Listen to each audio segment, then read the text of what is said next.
What's up, guys? Kingly Tiger here. Today I'm gonna be telling you guys a scary story. Apparently it's supposed to be true, but I'm gonna read it to you guys. I don't know if it's true or not. But it says it's supposed to be.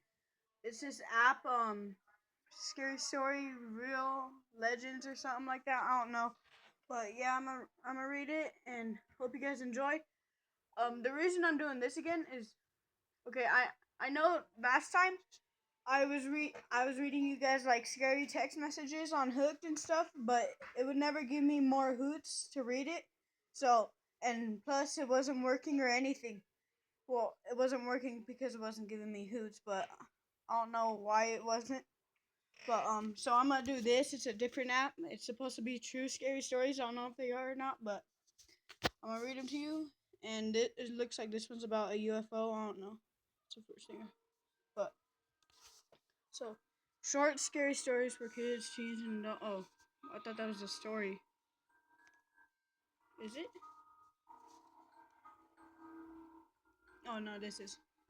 Way back in the deep woods, there lived a scrawny old woman who had a reputation for being the best conjuring woman in the Ozarks.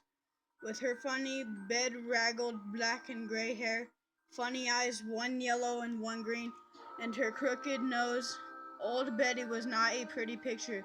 But she was the best there was at fixing what allied a man, and that was all that counted. Old Betty's house was full of herbs and roots and bottles filled with conjuring medicine. The walls were lined with strange books brimming with magical spells. Old Betty was the only living in the hollow who knew how to read. Her granny, who was also a conjurer, had taught her the skill as part of her magical training. Just about the only friend old Betty had was a tough, mean, ugly old razorback hog that ran wild around her place. It rooted so much in her kitchen garbage that all the leftover spells started affecting it. Some folks swore up and down that the old razorback hog sometimes walked upright like man. One fellow claimed he'd seen the pig sitting in the rocker in old Betty's porch, on old Betty's porch, chattering away to her while she stewed up some potions in the kitchen. But everyone discounted that story on account of the fellow who told it was a little too fond of moonshine. Rawhead was the name old Betty gave the razorback, referring maybe to the way the ugly creature looked a bit like.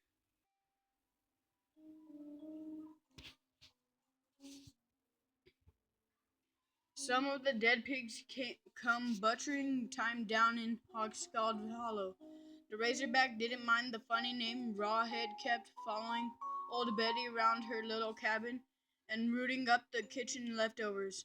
He'd even walk to town with her when she came to the local mercantile to sell her home remedies.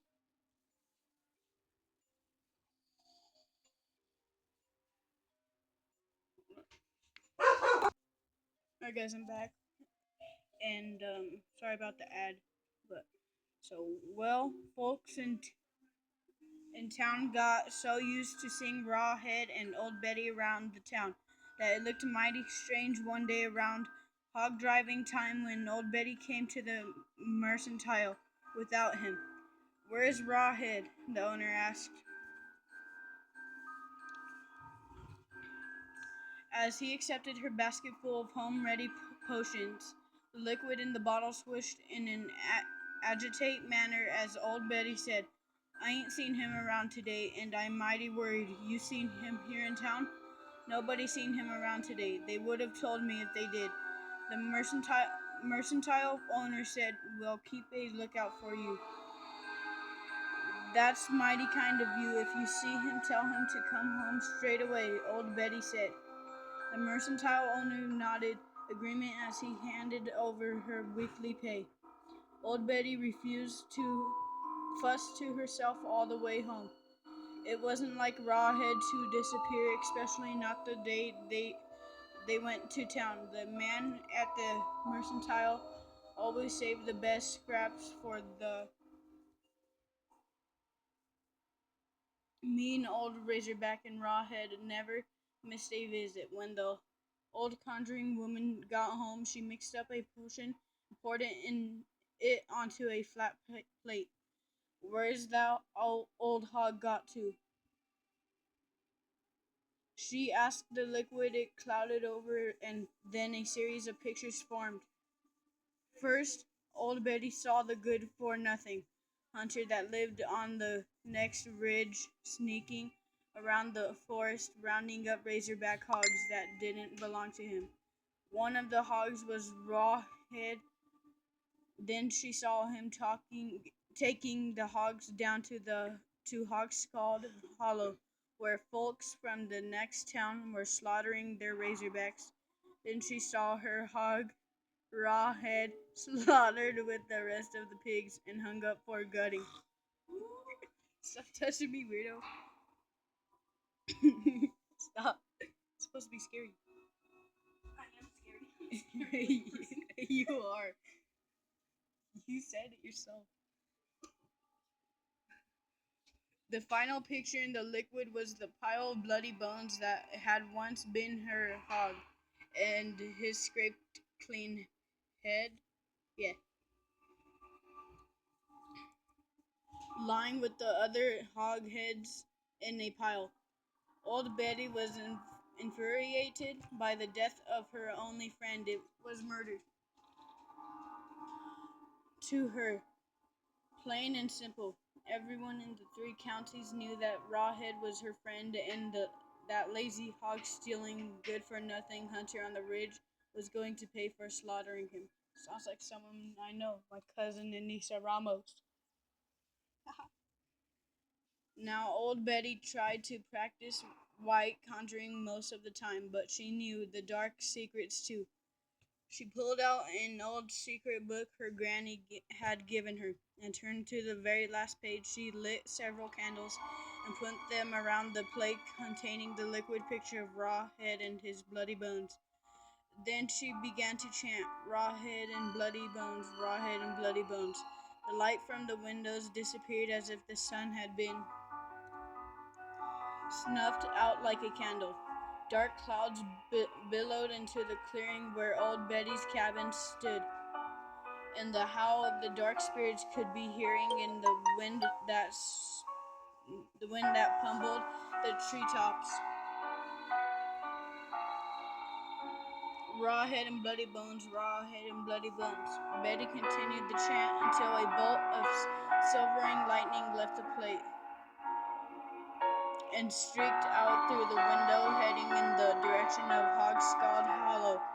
When silver light struck Rawhead several served wait, when the silver light struck Rawhead's served head, severed, yeah, which was piled on the hunter's wagon with the other hogheads. It tumbled to the ground and rolled until it was touching the bloody bones that had once inhabited its body. As the hunter's wagon rumbled away toward the ridge where he lived, the enchanted Rawhead called out, "Bloody Bones, get up and dance." Immediately, the bloody bones reassembled themselves into the skeleton of a razorback hog, walking upright as Rawhead had often done when he was alone with old Betty. The head hopped on top of his skeleton, and Rawhead went searching through the woods for weapons to use against the hunter. He borrowed the sharp teeth of a dying panther, the claws of a long dead bear, and the tail from a rotting raccoon, and put over his skinned head and bloody bones. Then Rawhead headed up the track toward the ridge, looking for the hunter who had slaughtered him. Rawhead slipped past the thief on the road and slid into the barn where the hunter kept his horse and wagon. Rawhead climbed up into the loft and waited for the hunter to come home. Alright guys, that's it for this video. There will be a part 2. and I hope you enjoyed. Please leave a like and subscribe if you're not, and I'll see you guys later.